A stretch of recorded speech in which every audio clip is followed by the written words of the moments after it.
My name is Steve Simons and I'm the producer of the Budvar Cheltenham Jazz Festival.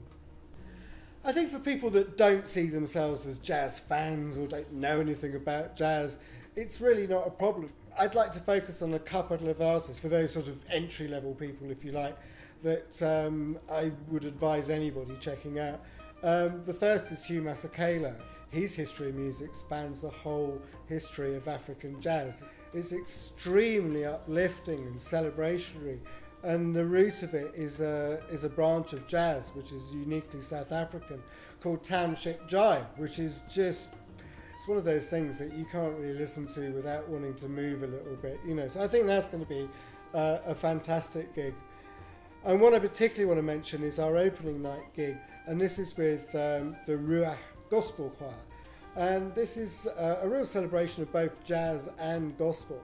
And he's brought together some amazing vocalists such as Ian Shaw, who is widely seen as the best jazz vocalist in the UK. And Misha Paris, one of our great soul singers who's recently been doing an awful lot of television work.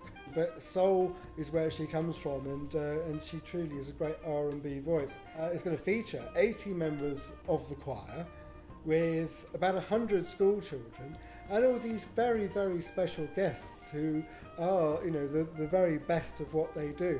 And if that combined can't produce some truly uplifting music, then, well, I don't know what can. My name's Donna Rennie and I'm Chief Executive of Cheltenham Festivals. One of my favourite events every year is Friday Night is Music Night. Our programming partnership with Radio 2 has been really important to us over the past few years. It is going to be the story of Billy Strayhorn, very closely associated with Duke Ellington, wrote many of his absolutely famous hits, so there'll be lots of tunes that you recognise. It's a very tragic story. This was a man who was both gay and black at a time when it was very difficult to be both of those, so I really recommend this event. The other gig I want to recommend is Pat Martino in the Everyman. This is a really special event for us because it's in partnership with the Wellcome Trust. Pat Martino had a very serious brain condition and the brain surgery left him with complete memory loss. I just love jazz guitar. I don't often get the chance to hear it. I think it will be a gig well worth going to, so if you'd like to try that, thoroughly recommend it. It's really about just going to as many things as you can, just dipping in and experimenting. The way I've found out about jazz is to go to some unusual events and actually found that I've really, really enjoyed them. So best of luck and really enjoy the festival this year. I think in order for a festival to call itself a festival, it has to be more than a collection of gigs. So we have a lot of bars and restaurants and so on that have joined us as partners and are doing a special menu for the weekend based on American soul food. Another thing we're doing on that tip is having a daily changing cocktail.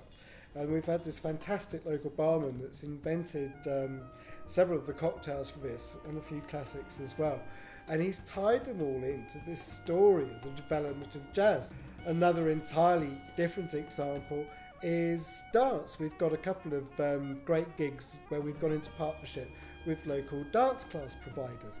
Basically, Cheltenham is going to come alive with sound and colour and taste for the whole festival.